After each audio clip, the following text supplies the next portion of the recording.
ये व्यर्थ की चिंता होती है कि मेरा रास्ता ठीक है या गलत है, मैं इसमें कहीं पहुंचूंगा या नहीं पहुंचूंगा। जब एक मार्ग को पकड़ लिया है तो उस पर चलना चाहिए। विवेकानंद को रामकृष्ण परमहंस ने बोला कि तुम सन्यास के मार्ग पर चल रहे हो, क्योंकि उनके सन्यासी के लक्षण थे,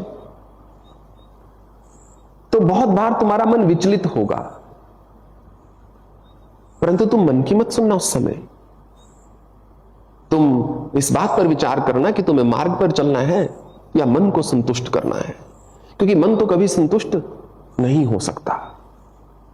मन ऐसा आकाश रूपी एक थैला है जिसमें सब कुछ समा जाए तो भी उसको संतोष नहीं। अगर संतोष होता तो एक अरबपति, खरबपति, करोड़पति आराम से बैठ के चाय पीता सुबह। वो ऐसा नहीं कर पाता। रात को चिंता में सोता है, सुबह चिंता में उठता है, क्योंकि मन में संतोष नहीं है। क्यों नहीं है? क्योंकि वो ये मान बैठा है कि मेरा संतोष कुछ प्राप्त करने से होगा, जबकि ऐसा संतोष कभी नहीं मिलता। संतोष मन की एक अवस्था है।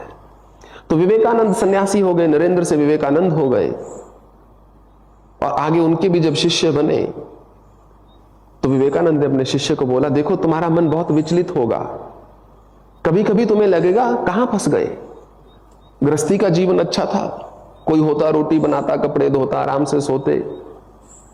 गृहस्थी सोचता है साधु का जीवन अच्छा है, मुक्त घूम रहा है, कोई टेंशन नहीं है। दोनों को एक दूसरे का जीवन अच्छा लगता है। हर कोई दूसरे छोर पर पहुंचना चाहता है, जो जहां पर है वहां पर प्रसन्न नहीं है।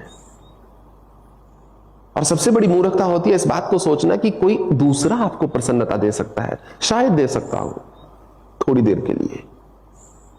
कहीं ना कहीं आपको अपनी अंतरात्मा में ये खोज करनी है कि मुझे प्रसन्न कैसे रहना है, क्योंकि जीना तो पड़ेगा, श्वास तो लेने पड़ेंगे, इससे तो मुक्ति नहीं है। क्यों ना अपनी इच्छाओं से मुक्ति कर ली जाए। तुम्हारा मन विचलित होगा,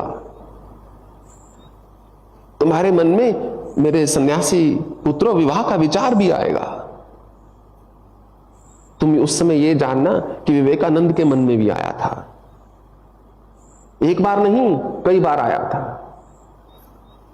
परंतु विवेकानंद ने उस विचार पर ध्यान नहीं दिया,